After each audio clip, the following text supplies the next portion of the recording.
Yan, ito yung RS na binubuo natin mga kamekaniko. Ang repair ko mga kamekaniko, yan, pinalitan na natin ng fuse box. Yan, lapit ko kayo.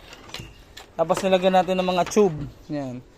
So ito yung kanyang harness, yan, original yan. Ayan, ganito siya kalinis.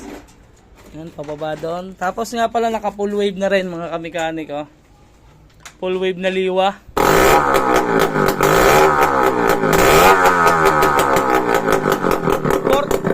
14.8. At sa mga kamekaniko, panibagong araw, panibagong vlog tayo mga kamekaniko.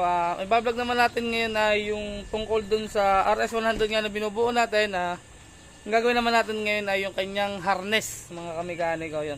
Kagabi nga o kahapon ay nakapagkabit tayo ng kanyang engine. Tsaka nung mga, kung ano man, mga yung sprocket, clutch, throttle, yan. Yung mga nakabit natin kahapon. At ngayong araw naman ay bubuuin natin yung kanyang harness mga kamekaniko. At are yung estado ng kanyang harness. Yan, ito yung estado ng kanyang wiring. Siyempre aayusin lang natin yan mga kamekaniko. Original pa rin naman kasi, pagagandahin lang natin.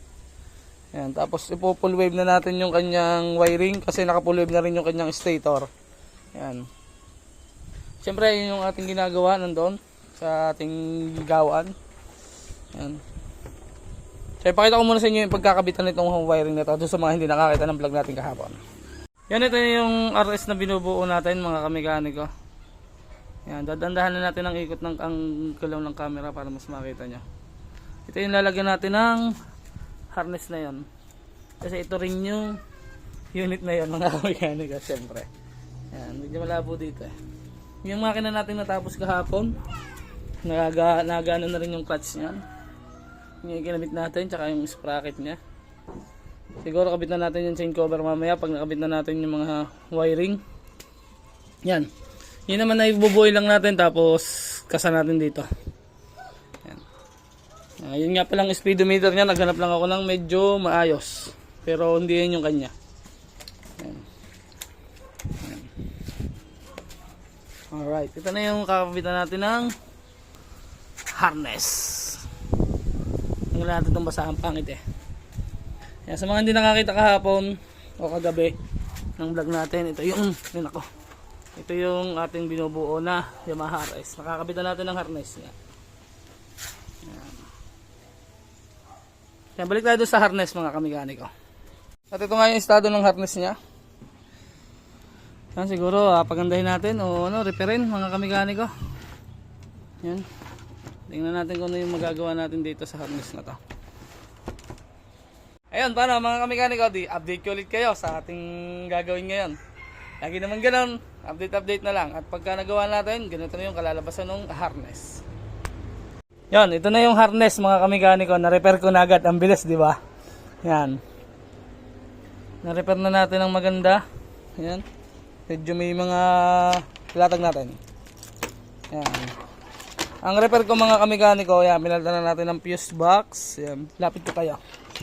Tapos nilagyan natin ng mga tube. Yan. Pinalitan natin na ng socket kasi pangit na yung iba. Yung iba hindi ko na pinalitan kasi wala din akong pampalit na dalawahan. Yan. Ito yung ating battery terminal. Nakahinang yan mga kamekaniko. Tapos fuse na heavy duty. Yan, ito yung wiring nya. Yan. Yan. Pansinin nyo, pagkakaiba dun sa isa. Sa kagaya dati. Yan. Yun na yun. Diba? Ngayon meron na siyang tube na parang original. Ang original pa nga nito yung isa yung parang PVC. Yung pag ganon. Ito mas pinili ko to kasi mas gusto ko to. Mas original pang tingnan. Yan. Yan, update ko na lang kayo mga kamekaniko pag nalagay na natin dun sa unit natin na RS. Pagka nagana na. Update ko na lang kayo mga kamekaniko. So yan mga kamekaniko, update. Are, nakabit na natin yung kanyang harness. Tapos sa pandar na natin, yung tuti pump, di ko pala ilalagay, yung tuti tank pala. Para ma-check natin yung pump. Pero itong, anong to, may tuti na to. Yan. Kaya nakabit na natin yung kanyang mga wiring. Nagana na rin. Saka yung chain cover. So yan, pakita ko sa inyo mga kamekaniko yung nakabit natin. So ito yung kanyang harness. Yan, original yan. Ayan, ganito siya kalinis. Yan, pababa doon. Tapos nga pala naka full wave na rin mga kamekaniko. full wave na liwa. Yan, nakabit na natin yung oil cleaner tsaka air hose. Yung hose. Yan. Dito yan lumusot. Yan, ganito kalinis yan mga kamekaniko. Yan. Nandito lahat sa loob nito ang wiring niyan. Diyan ko lahat nilagay para walang kasabit-sabit. Tapos pumasok sa ilalim. Yan, tapos yung fuse box. Yan, nakasuot dyan. Battery niya 3L. Yan o. Tapos yan. Ngayon naman naitestingin natin. Siyempre neutral light. Flasher, left and right. Yan, nagana na indicator niyan. Yan. Nagana na yung kabila. Pati sa likod. Tapos binatter off ko na rin yung ilaw niyan. Yan. Battery operated na yung ilaw. Yan. Nagana na rin to sa paa. Yan. Yan. Nagana na. Pati sa kamay. So. Yan. Kita ba sa salamin? Yan o. Nagana na rin. Alright na siya mga kamekaniko. Busina. Ang ganda ng busina niya. Original ba naman?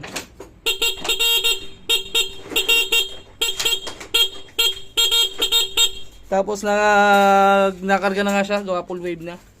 Start naman natin kung may start. Wala pang pipe kaya maingay.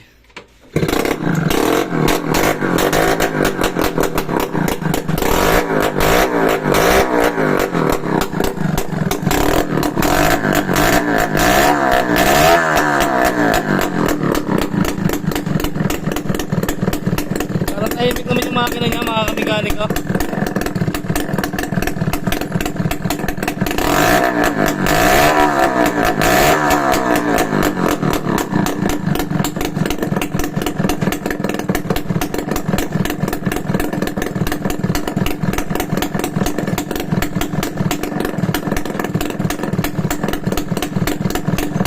Minot. Alright na. Nagpo 14 volts na rin yung kanyang voltmeter o 13. Kaya nagay mga positive negative. Check natin. Ikisa positive negative.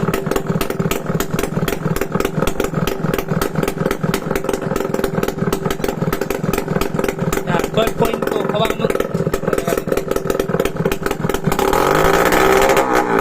14.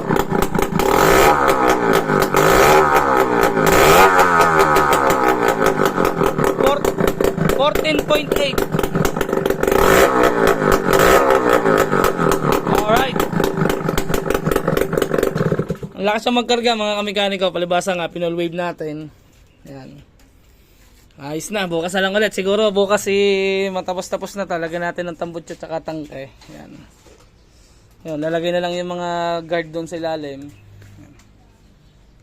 So paano bukas mga kamekaniko, magbablog na lang ulit tayo tungkol dito sa ating ginagawa. At bukas abangan nyo ang kalalabasan. Yan, buo na. Tangke na lang, tsaka mga side cover, tambutso. Yan, matatapos na natin itong RS100. So yan, kita-kita na lang tayo bukas. Peace out.